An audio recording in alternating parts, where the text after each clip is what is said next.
I'm diving deep into the hidden truths of Huntington Beach, and I challenge myself to uncover the darkest secrets about racism in paradise. Huntington Beach, California.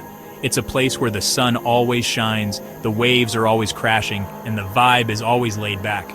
It's a city that's often referred to as Surf City, USA, but beneath its idyllic surface, there's a different story waiting to be told. A story of racial tension, of inequality, and of a community struggling to come to terms with its dark past.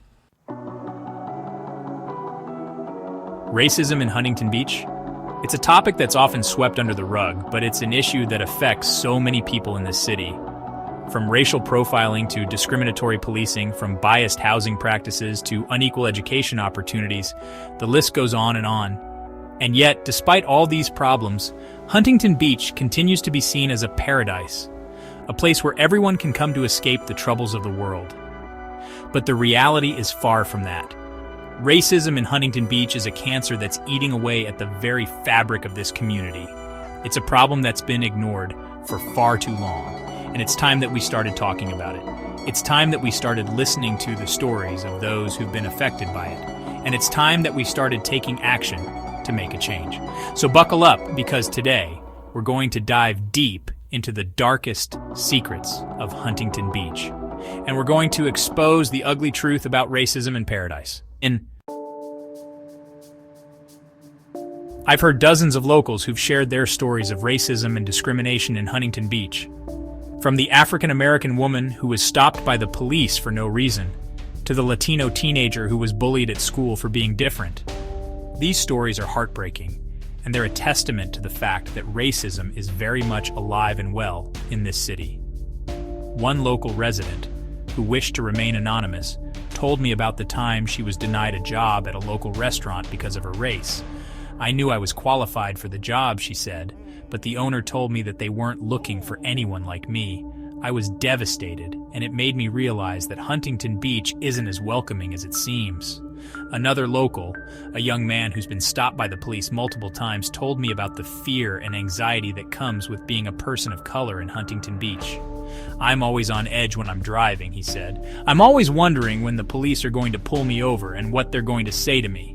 It's a feeling of constant unease, and it's exhausting. These stories are just a few examples of the racism that exists in Huntington Beach. They're stories that are painful to hear, but they're stories that need to be told. Because unless we confront the reality of racism in this city, we'll never be able to move forward. One of the most shocking incidents of racism in Huntington Beach happened just a few years ago, when a group of white supremacists showed up at a local high school, spewing hate speech and promoting racist ideology. It was a terrifying moment for many students, and it highlighted the fact that racism is a very real problem in this city. The incident sparked widespread outrage, and it led to calls for greater diversity and inclusion in Huntington Beach schools.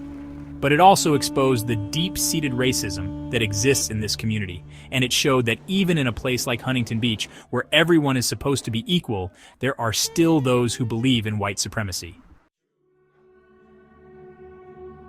In the aftermath of the incident, the community came together to condemn the hate speech and to promote unity and inclusivity. But it was clear that the problem went far deeper than just a few extremists. The problem was, and still is, a systemic issue of racism and discrimination that permeates every level of society in Huntington Beach. The city's response to the incident was inadequate, to say the least. The mayor and city council members at that time issued empty statements condemning the hate speech, but they failed to take any concrete action to address the underlying issues of racism and discrimination. It was a missed opportunity, and it left many in the community feeling frustrated and disillusioned. Despite the challenges, there are still many in Huntington Beach who are fighting for change. From community organizers to local activists, there are people who are working tirelessly to promote diversity and inclusion in this city. And it's these people who give me hope that one day, Huntington Beach can be a place where everyone is truly equal. The fight against racism in Huntington Beach is far from over, but it's a fight that's worth having. It's a fight for justice, for equality, and for the very soul of this community. And it's a fight that I believe can be won if we work together and demand change. So what's the takeaway from all of this? Racism in Huntington Beach? is a complex issue with deep roots, but it's an issue that can be addressed if we confront it head-on. It's an issue that requires us to listen to each other, to learn from each other, and to work together to create a more just and equitable society. And that's exactly what I hope this video has done. It's shed light on the darkest secrets of Huntington Beach, and it's sparked a conversation about the need for change. So, I encourage you to share your own experiences in the comments below and to join the conversation about how we can build a more inclusive and equitable society. Thanks for watching, and don't forget to subscribe for more content on social issues and current events. If you want to watch another video on a related topic, or videos on American history, check out our channel for more. And until next time, stay curious, stay informed, and stay vigilant, because together we can create a better world for everyone.